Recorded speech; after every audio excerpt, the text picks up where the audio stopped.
11 अगस्त 2024 रविवार। वर्ष का 19वां सामान्य सप्ताह। जीवन की रोटी मैं ही हूँ। आज का पहला पाठ है राजाओं का पहला ग्रंथ, अध्याय 19, पद संख्या 4 से 8। और वह मरुभूमि में एक दिन का रास्ता तय कर एक झाड़ी के नीचे बैठ गया और यह कहकर मौत के लिए प्रार्थना करने लगा, प्रभु, बहुत हुआ, मुझे उठा ले, क्योंकि मैं अपने पुरखों से अच्छा नहीं हूँ। वह झाड़ी के निकट लेटकर सो गया, किंतु एक स्वर्गदूत ने उसे जगाकर कहा, उठिए और खाइए। उसने देखा कि उसके सिरहाने पकाई हुई रोटी और पानी की सुराही रखी हुई है।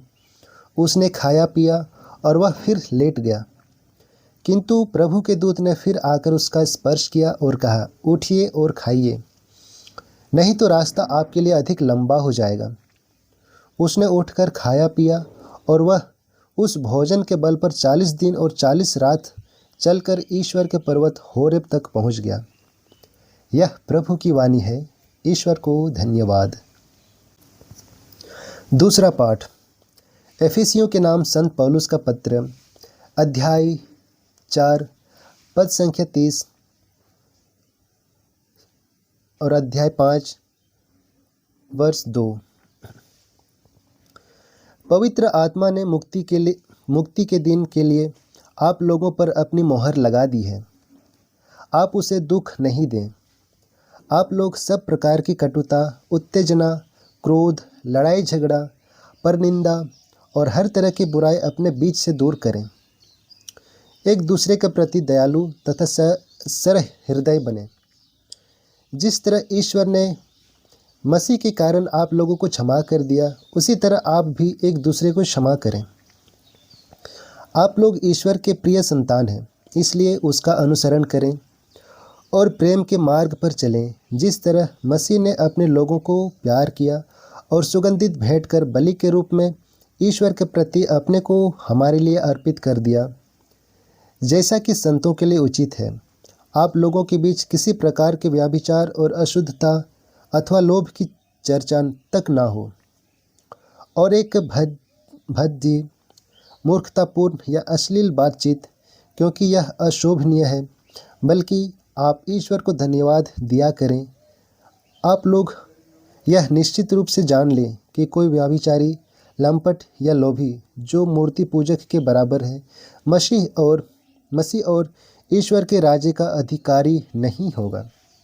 यह प्रभु की वाणी है। ईश्वर को धन्यवाद।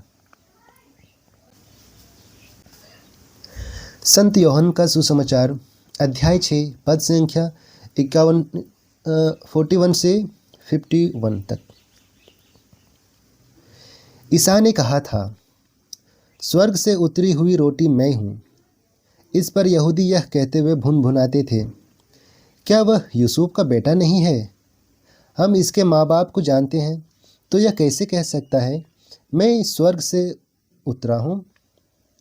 ईसा ने उन्हें उत्तर दिया, आपस में मत भुनभुनाओ। कोई मेरे पास तब तक नहीं आ सकता जब तक कि पिता जिसने मुझे भेजा उसे आकर्षित नहीं करता। मैं उसे अंतिम दिन पुनर्जीवित कर दूंगा। नबियों ने लिखा है, वे सब के सब ईश्वर की शिक्षा पाएंगे। जो ईश्वर की शिक्षा सुनता और ग्रहण करता है, वह मेरे पास आता है। यह न समझो कि किसी ने पिता को देखा है।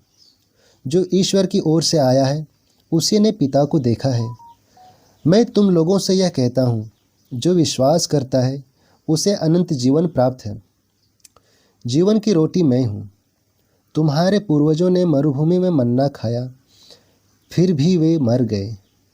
मैं जिस रोटी के विषय में कहता हूँ, वह स्वर्ग से उतरी है, और जो उसे खाता है वह नहीं मरता। स्वर्ग से उतरी हुई वह जीवंत रोटी मैं ही हूँ। यदि कोई यह रोटी खाएगा तो वह सदा जीवित रहेगा। जो रोटी मैं दूंगा वह संसार के लिए अर्पित मेरा मांस है। यह हमारे प्रभु यीशु ख्रिस्त का सुसमाचार है। प्रभु की जय। तो चलिए हम अब इन तीनों पाठ पर मनन चिंतन करते हैं, जो फादर रोनाल्ड वॉन के द्वारा दिया गया है, और वो बताते हैं, राजाओं के दूसरे ग्रंथ में हम नबी एलियस के जीवन की उस घटना के बारे में पढ़ते हैं जब वे शत्रुओं से भाग रहे थे। थकान, भूख और विषम परिस्थितियों के कारण वे अत्यधिक क्षीण होकर सो जाते हैं।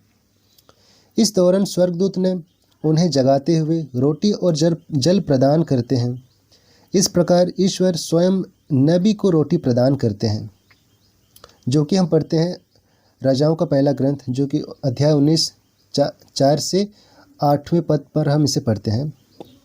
और आगे वो बताते हैं, धर्म प्रांत में अनेक अवसरों पर ईश्वर मनुष्यों को रोटी प्रदान करते हैं। मरुभूमि में ईश्वर लोगों को मन्ना अर्थात रोटी प्रदान करते हैं। प्रभु ने मूसा से कहा, मैं तुम लोगों के लिए आकाश की रोटी बरसाऊंगा। मूसा ने लोगों से कहा, यह वही रोटी है जिसे प्रभु तुम लोगों को खाने के लिए देता है।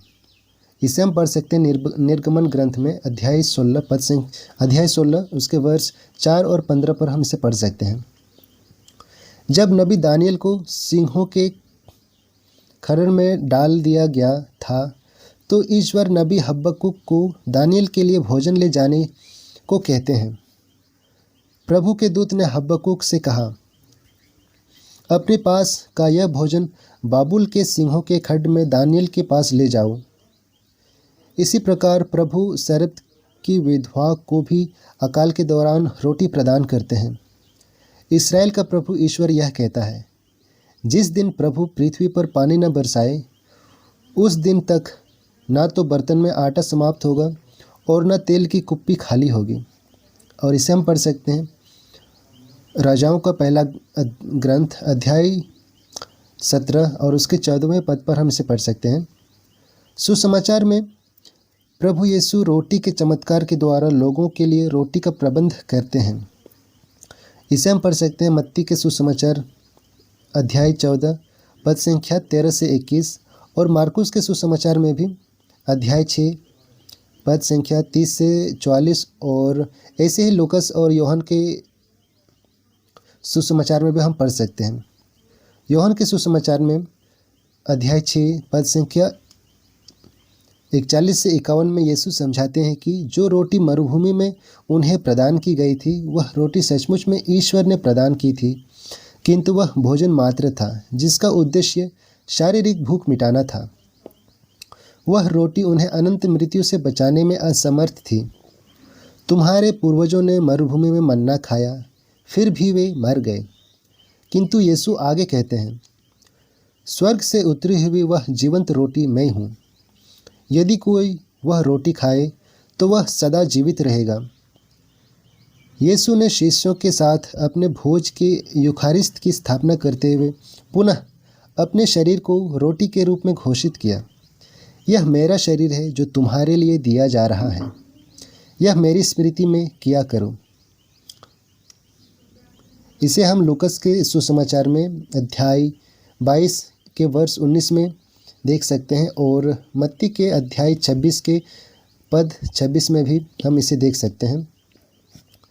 यीशु तो उस भोज के दौरान रोटी देते हैं।